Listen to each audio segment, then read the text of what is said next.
já havia moradores em Roma, que eram aqueles que tinham sido levados, foram para lá como representantes de Roma, e já faziam parte do domínio de Roma. Então, e teve um Horácio falando, imagina, esses estão aqui, mas querem exportar o nosso dinheiro para Israel para manter um templo. Mas os zelotas não aceitavam todo esse domínio, essas interferências.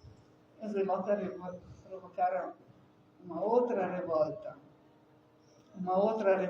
contra Roma, e aí terminou com Tito.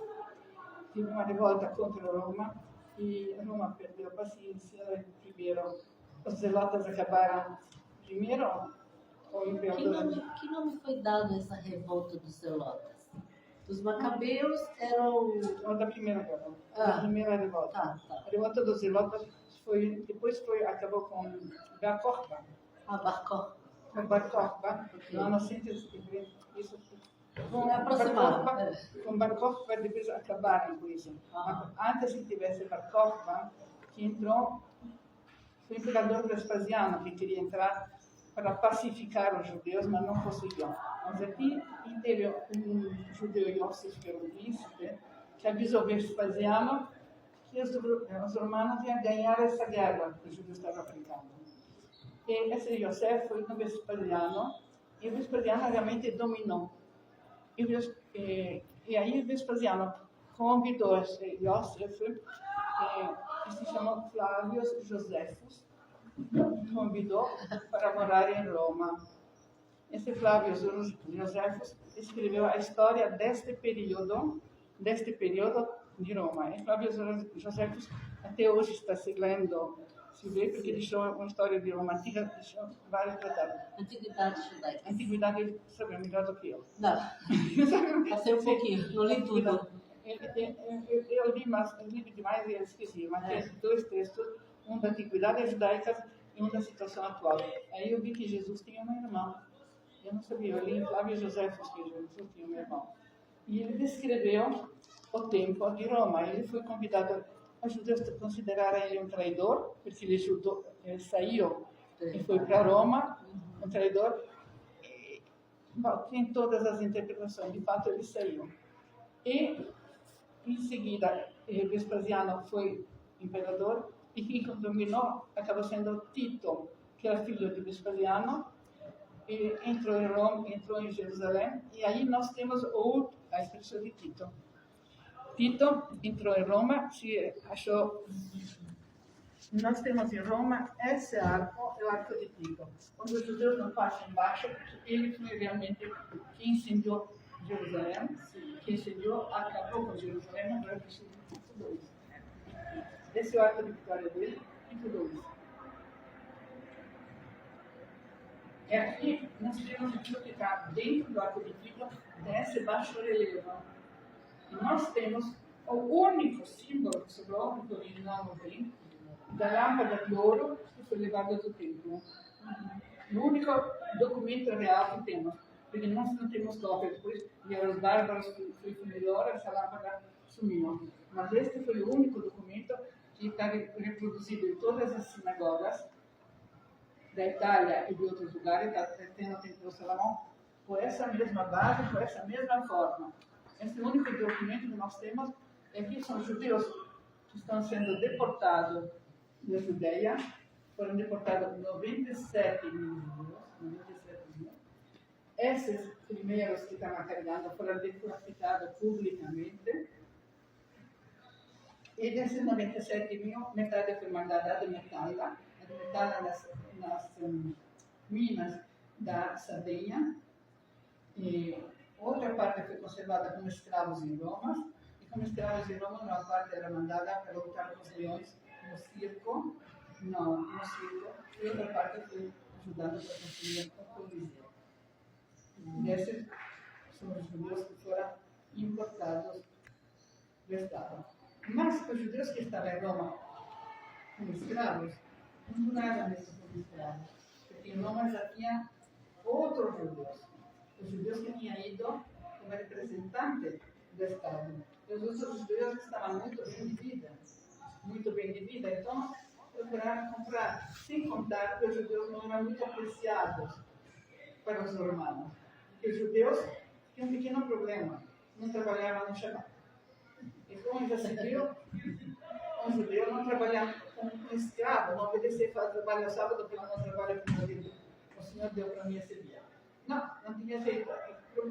Assim, o preço dos judeus caiu muito. Porque não trabalhava no sábado, e todo mundo tinha direito de descansar. E nesse tempo, estava nascendo o cristianismo.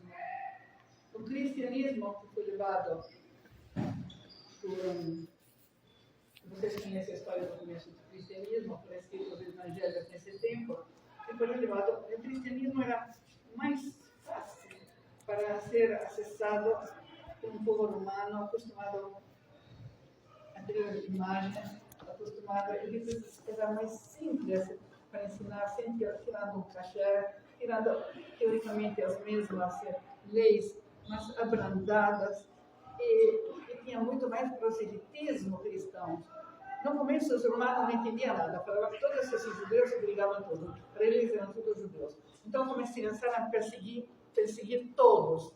Os judeus cristãos, era tudo a mesma coisa, eram tudo revoltosos, e tudo tinha que acabar. E aí nós temos até o resto de catacumbas judaicas e catacumbas cristãs em Roma. E ainda podem ser visitadas as catacumbas, até hoje.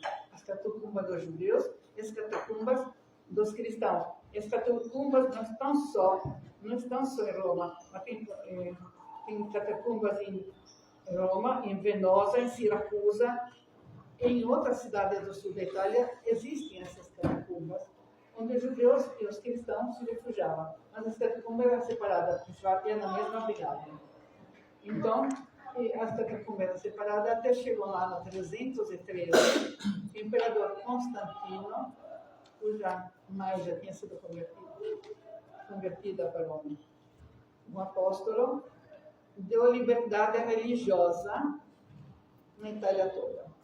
E com a liberdade religiosa, surgiram mais comunidades, mas no tempo da escritura dos evangelhos, aí foi transformada que os judeus foram feitos como o povo que matou Deus, o povo de cima. E aí nasceu a ideia do povo de cima. O povo que matou Deus foi escrito nos evangelhos em Roma, alguns foram escritos em grego, mas porque até quando a Bíblia foi antes, em Alexandria, foi traduzida para o grego, todos falaram, imagina se os egípcios maltratavam os judeus e foram escravos. Imagina, judeu é tudo mentiroso. Isso quando foi traduzida. E quando os primeiros cristãos fecharam em Roma, falaram que os romanos matavam, não ficava bem para os romanos, não teriam aceitos. Então, os judeus, que eram um grupo menor, era mais fácil dizer que foram os judeus que mataram.